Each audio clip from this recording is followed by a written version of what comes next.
today I'm speaking to George Warfel of Pricewaterhouse, and we're going to talk about social media and banks. So, how can social media really change the future for banks? Well, actually, social media is the future of banks.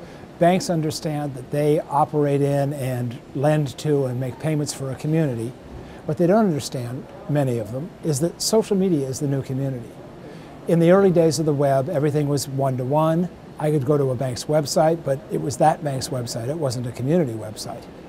If I sent email to somebody, it was a one-to-one message. Even one-to-many, all I could do is distribute my message. I couldn't have a conversation. What you can do on Facebook and other social media is have an actual conversation. That makes it a community. There's a sociologist at Oxford named Dunbar who's famous for Dunbar's number.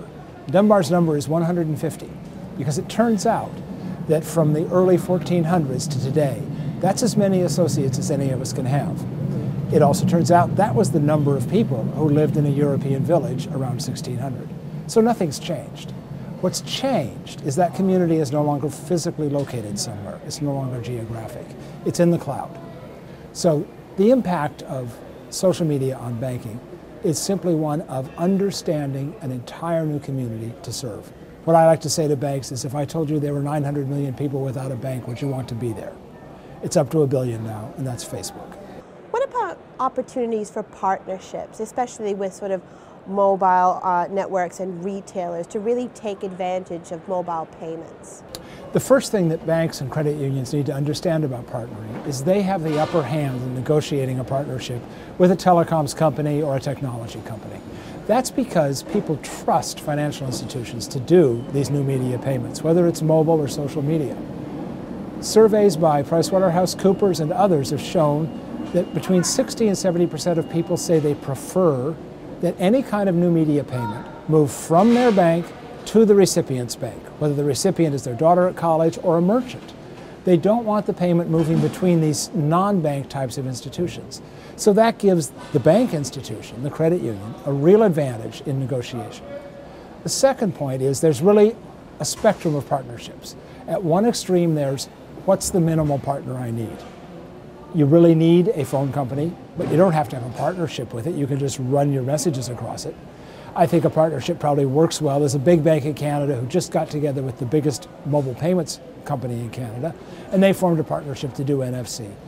But beyond the telecommunications partner, how many other partners you need is up to you. You can do all the rest yourself. At the other extreme is having a pool of partners, and then you've got a management problem. A third option is to outsource it all. Go to a trusted provider of bank technologies, and that same trusted provider who used to provide accounting systems or teller systems or ATMs today can provide you with a mobile payment system. Now you have someone else managing the multi-party relationship. You have just one relationship with a provider maybe you've been using already for other payments vehicles. Will social site payments really be a game changer for the banking community? Well, essentially, banks have owned the game for 400 years.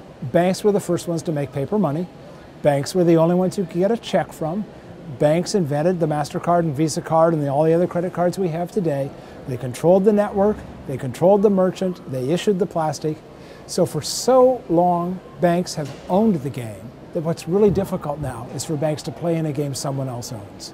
I've worked with bankers who understand the technology, but what they don't understand is that not owning the technology is necessary to play in this game. Getting over that comfort hurdle and realizing your customers are going to be paying your merchants, but they may not be paying them on a network that you own. They may be paying them on a network that you use. They may be paying on a network you've partnered with, but it won't be the networks that banks are used to using and used to having owned. It won't be the credit card networks. If it is the credit card networks, that's one option. But again, bankers need to be able to look at multiple options. And part of that is realizing someone else is running the game.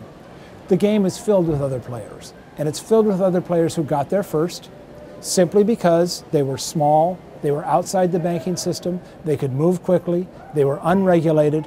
And that, by the way, is something that we need to understand about regulation. In this instance, regulation is all in the bank's favor. Because when we dug deeper into that data about why people would trust their bank to do their mobile payments with, it was because, well, our bank is regulated. These other companies aren't. So that's part of the game change, is understanding that some of the old game that you have been in that was highly regulated gives you an advantage with your customers, even if it's a disadvantage in terms of your competitors. The next step then is to recognize that it is someone else's game. What can you do in it? What is your unique value to bring to the game? And I like to cite an example of a bank that thought long and hard. They were not first into mobile payments. They have just released their product. Would some say that's too late?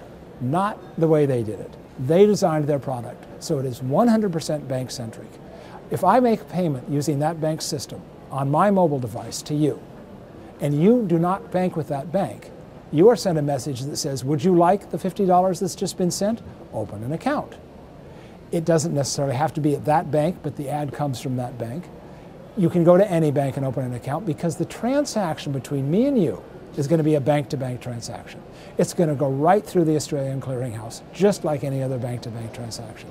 So that's a way to get into the new game and bring with you the infrastructure of the old game, that not only do you know how to use, but you know how to price. But where do the opportunities really lie for social banking? The first opportunity is to realize that it's there and you need to be there. I like to draw the analogy, again, using the fact that social media is a community, and say if you have a site on social media, which most banks do, you can go on Facebook and find almost all the big banks and many of the mid-sized credit unions. They're there, but they're there with what I call advertising. They may see it as community engagement, which it is. It's chat rooms, it's people talking about products, it's interactive, it's all the good things social media are.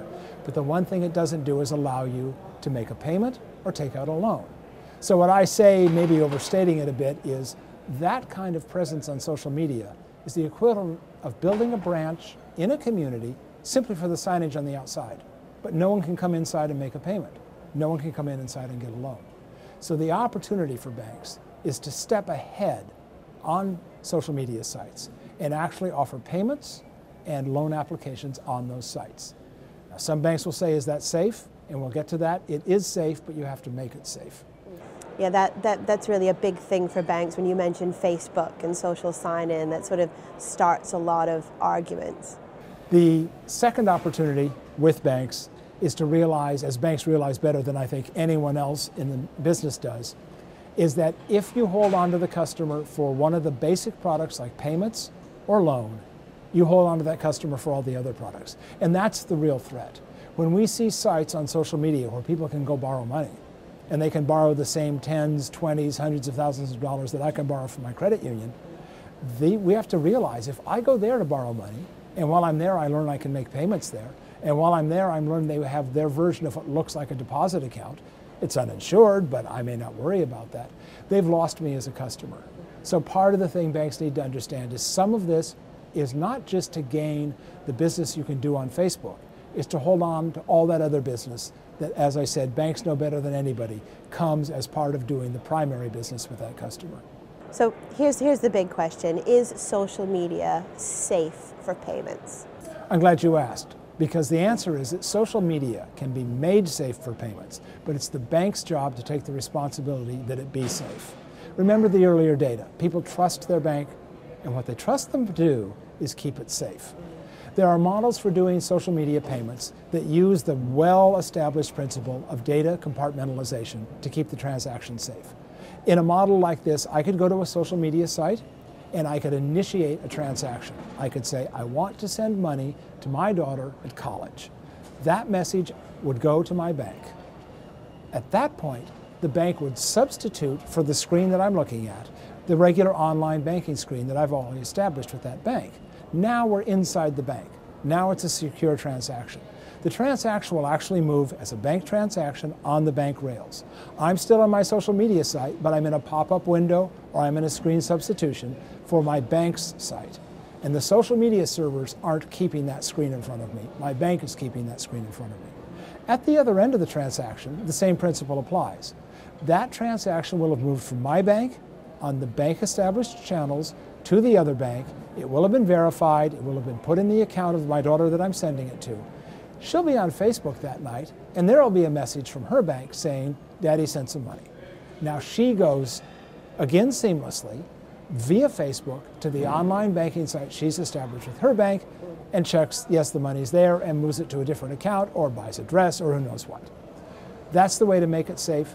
It's tried and true. It's used in mobile payments. And the answer to your question is, yes, social media can be safe for banks, and it's banks' responsibility to make it safe.